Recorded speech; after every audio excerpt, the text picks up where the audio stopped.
Bonjour, je m'appelle Pamela, je suis orthophoniste impliquée au SAPA.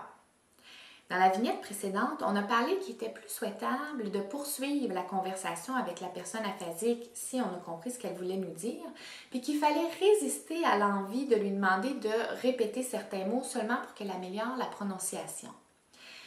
Mais donc, qu'est-ce qu'il faudrait faire plutôt pour aider la personne aphasique à améliorer son langage?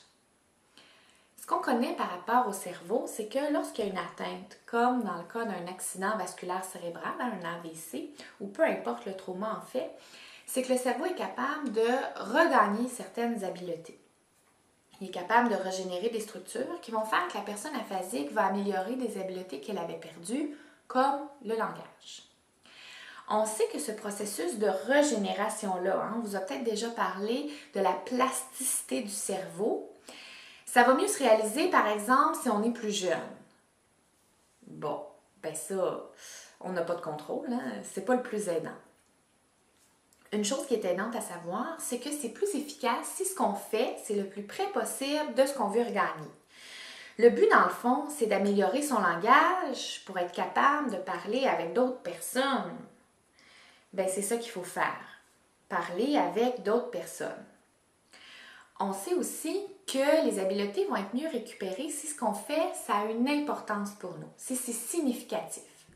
Donc l'idée, c'est que la personne aphasique va parler avec des personnes qui sont importantes pour elle, puis va parler de choses qui sont importantes pour elle.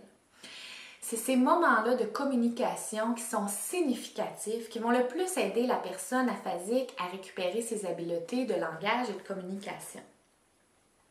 Si en plus, quand on communique ensemble, on prend toutes les façons possibles pour communiquer, par exemple avec des gestes qui sont de toute façon pas mal naturels dans pas mal toutes les conversations, eh bien, on maximise les opportunités pour que la personne aphasique réussisse à nous exprimer son message. Et donc, on cultive ce goût-là de communiquer malgré les difficultés.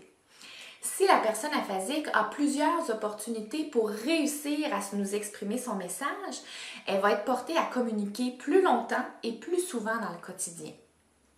Le fait de pratiquer une habileté régulièrement, ça aussi, ça a un impact positif sur la récupération.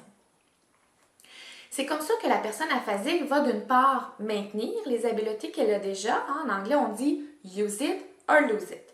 Utilisez-le, sinon vous allez le perdre. Et d'autre part, elle peut regagner certaines habiletés. Donc, il faut trouver des contextes puis des personnes qui sont significatives et puis il faut trouver tous les moyens possibles pour communiquer ensemble dans ces moments-là afin que la communication, ça ait lieu régulièrement dans le quotidien. En résumé, comme proche, notre plus grande aide qu'on peut apporter à la personne aphasique pour l'aider à améliorer son langage, c'est d'être disponible pour parler avec elle, de trouver ensemble des sujets qui vont être intéressants et puis de prendre tous les moyens pour que la conversation se poursuive et donc que la personne ait plusieurs opportunités pour utiliser son langage. Ça a l'air banal dit comme ça, mais au quotidien, c'est pas nécessairement facile. Donc, on va explorer toutes ces facettes-là au travers des prochaines vignettes. C'est tout pour cette vignette.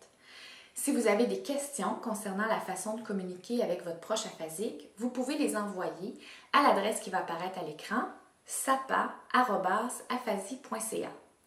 On va essayer d'y donner suite dans les prochaines vignettes et ça pourra aider d'autres proches de personnes aphasiques. Donc, je m'appelle Pamela, je suis orthophoniste impliquée au service aux proches d'une personne aphasique.